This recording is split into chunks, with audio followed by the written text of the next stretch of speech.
वजह करबला क्या है? हज़रत सैयदना हुसैन इब्न अली रज़ी अल्लाह तआला अन्हु ने अपने ख़ानदान समेत उन पाकबाज और मुक़द्दस हस्तियों की जानों की कुर्बानियाँ पेश की, तो किस मकसद के लिए पेश की?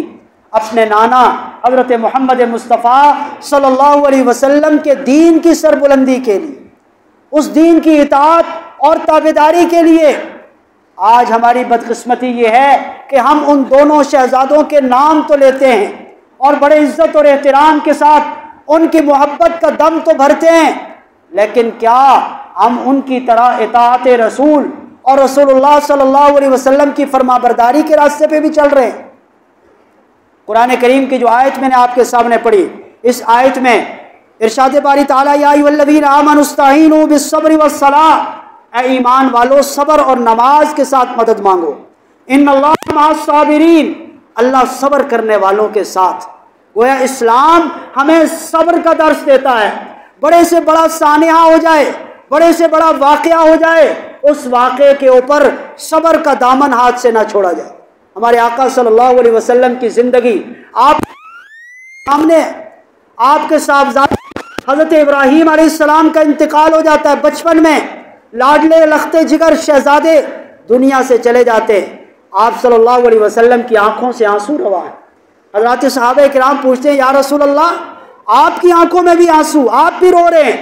तो आपने इरशाद फरमाया, दिल दुखता है तो आंखें आंसू बहाती हैं, लेकिन हमारी ज़ुबान से वही कलिमात निकलेंगे जिसमें अल्लाह की रज़ा है, हम अपने रब की रज़ा पे राज़ी हैं।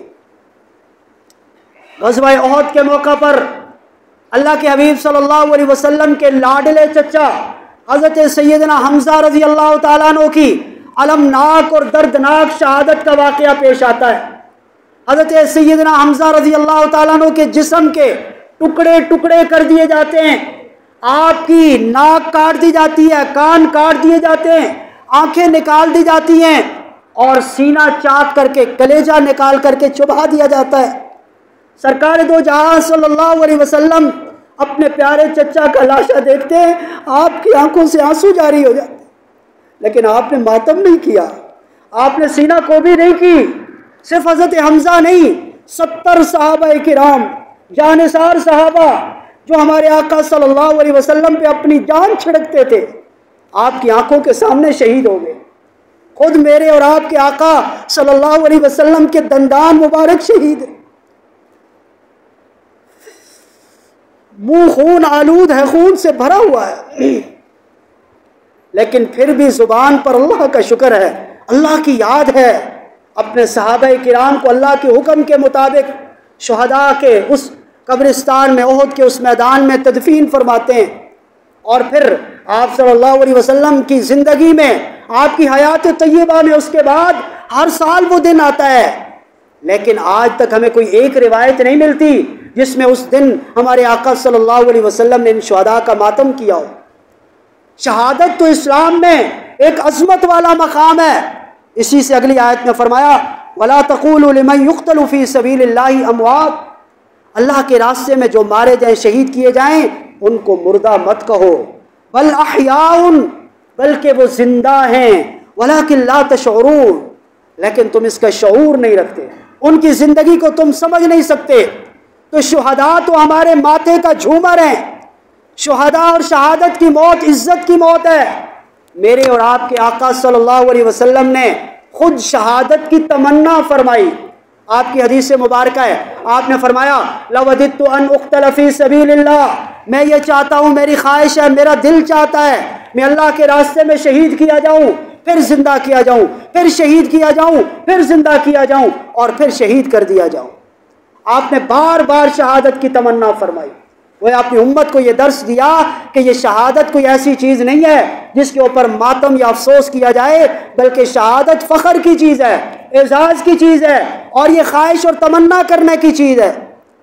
अल्लाह के रसूल सल्लल्लाहु अलैहि वसल्लम ने जब खुद शहादत की तमन्ना फरमाई है, तो मालूम यह हुआ कि अगर अल्लाह ने अल्लाह के रसूल सल्लल्लाहु अलैहि वसल्लम के लाडले नवासों हज़रत सैयदना हुसैन इब्न अली रज़ी अल्लाह तआला अन्हु को इस अजीम मकाम और मर्तबे पे पहुँचाया, और फिर अहले बैत की उन मुक़द्दस हस्तियों को इस अजीम मर्तबे पे फाइज फरमाया, तो ये हमारे लिए दर्स है कि हम उनकी इत्तिबा का अज़म करें, हम उनके नाना सल्लल्लाहु अलैहि वसल्लम के दीन को अपनी ज़िंदगियों में लाने का अज़म करें, और सिर्फ उस चीज़ को कि जिससे हमारे आका सल्लल्लाहु अलैहि वसल्लम ने मना किया, आपके अहले बैत ने मना किया, जो हज़रत हसनैन करीमैन का तरीक़ा नहीं, जो हज़रत सैयदना अली रज़ी अल्लाह तआला अन्हु की तालीमात नहीं हैं, हम उन सारी चीज़ों से दूर रहें।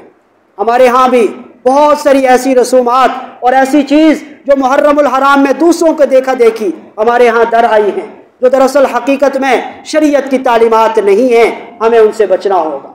ख़ास तौर पर हमारे यहाँ ये मुहर्रम में काले कपड़े पहनने का एक रवाज हो गया, हालांकि कहीं से ये काले कपड़े पहनने का सबूत नहीं है। हमारे आका सल्लल्लाहु अलैहि वसल्लम का पसंदीदा रंग सफ़ेद रंग था, सफ़ेद रंग के कपड़े आप पहना करते थे, और फिर हज़रात सहाबा इकराम का भी महबूब रंग सफ़ेद कपड़े थे, और मुहर्रमुल हराम में सहाबा इकराम नबी पाक सल्लल्लाहु अलैहि वसल्लम से काले कपड़े पहनने का कहीं सबूत नहीं। तो हमारे यहाँ नौजवान दूसरों की देखा देखी ये काले कपड़े पहनते, हालांकि हदीस में सख्त वईद आई है। आपने फरमाया मन तशब्बह बिक़ौमिन फहुवा मिनहुम, अगर कोई आदमी किसी कौम की मुशाबियत इख्तियार करेगा, क़यामत में उसको उसी कौम के साथ उठाया जाएगा। तो नाउज़ुबिल्लाह, अगर सहाबा के गुस्ताखों की मुशाबियत इख्तियार की जाए और क़यामत में हमारा हशर नाउज़ुबिल्लाह उनके साथ हो, तो इससे बड़ी बदकिस्मती और बदनसीबी और क्या हो। इसलिए हम मुसलमान हैं, आका सल्लल्लाहु अलैहि वसल्लम के उम्मती हैं, हज़रात अहले बैत की मोहब्बत हमारे सीनों में है, उनकी इत्तिबा और कामिल पैरवी का अज़म और तरीक़ा और अमल हमारी ज़िंदगियों में होना चाहिए। इसी तरह मुहर्रमुल हराम के अंदर ये जो मातमी जुलूस या इस तरह की जो एक्टिविटीज़ हैं उनको देखना, उनका तमाशा करना, ये भी हमारे उलमा ने इसको हराम लिखा है। ये वक्त अल्लाह की याद में और रसूलुल्लाह सल्लल्लाहु अलैहि वसल्लम, हज़रात सहाबा किराम और अहले बैत अज़ाम की इत्तिबा और पैरवी में गुजारने का अज़म करना चाहिए। इसी तरह 10 मुहर्रम को जो हमारे यहाँ बहुत सारे ये नियाज़ हुसैन और इस तरह बाकी चीज़ें पकाने का अहतमाम, इस चीज़ का भी शरीयत में कोई सबूत नहीं। साल के बाकी अयाम में सदका किया जाए, पकाया जाए, गरीबों में तकसीम किया जाए, लेकिन कोई दिन मुतय्यन करके उसमें ख़ास नियाज या किसी गैरुल्लाह के नाम पे कोई चीज़ पका के तकसीम करना, ये कुरान और हदीस की तालीमात के ख़िलाफ़। इसलिए इन सारी चीज़ों से हमें खुद भी बचना है, अपने नौजवानों को भी बचाना है, अपने मुआशरे को भी बचाना है, और असल चीज़ कुरान और सुन्नत है। कुरान और सुन्नत पर हमें चलना है। अल्लाह की ज़ात से दुआ है कि वो हमें इन तालीमात पर अमल पैरा होने की तौफ़ीक़ अता फ़रमाए। व आखिर दावाना अनिल हम्दुलिल्लाहि रब्बिल आलमीन।